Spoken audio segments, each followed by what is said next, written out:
Friends, இன்றைக்கி நம்ம எறா தொக்கு தான் செய்ய போகிறோம். பாருங்கள் ஃப்ரெண்ட்ஸ், ஒரு சட்டி வைங்க, எண்ணெய் தேவையானாலும் ஊற்றுங்க. ஊற்றிட்டு சீரகம், கடுகு, சோம்பு போடுங்க ஃப்ரெண்ட்ஸ். எறா தொக்குக்கு சோம்பு போட்டால் நல்லாயிருக்கும். அதுக்கப்புறம் இஞ்சி பூண்டு பேஸ்ட்டு போட்டு நல்லா வதக்குங்க. வதக்கணும். வெங்காயம், தக்காளி, பச்சை மிளகாய் போடுங்க ஃப்ரெண்ட்ஸ். போட்டு நல்லா வதக்குங்க. உப்பு தேவையானாலும் போட்டு வதக்குங்க. வதக்கிட்டு நான் எறா கழுவி ஆஞ்சி க்ளீன் பண்ணி வச்சுருக்கேன். ஓகே ஃப்ரெண்ட்ஸ், நல்லா வெங்காயம் தக்காளி வதங்கிடுச்சு.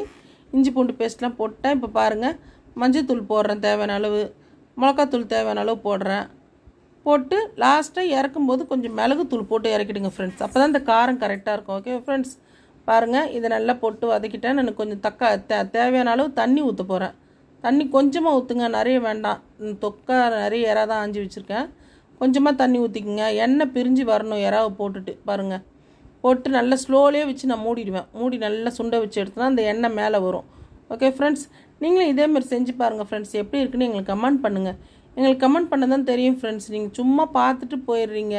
நீங்கள் கமெண்ட் பண்ணுங்கள். எங்கள் சேனலை சப்ஸ்கிரைப் பண்ணிக்கோங்க.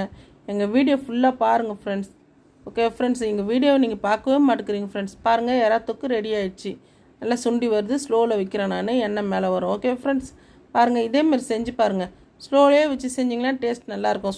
நம்ம ஸ்பீடு வச்சுட்டோன்னு வைங்க, அந்த அளவுக்கு டேஸ்ட் இருக்காது. அந்த ஸ்லோவில் வச்சோம்னா அந்த மிளகாத்தூள் எல்லாம் செவந்த மாதிரி வரும். அதனால் கொஞ்சம் நல்லா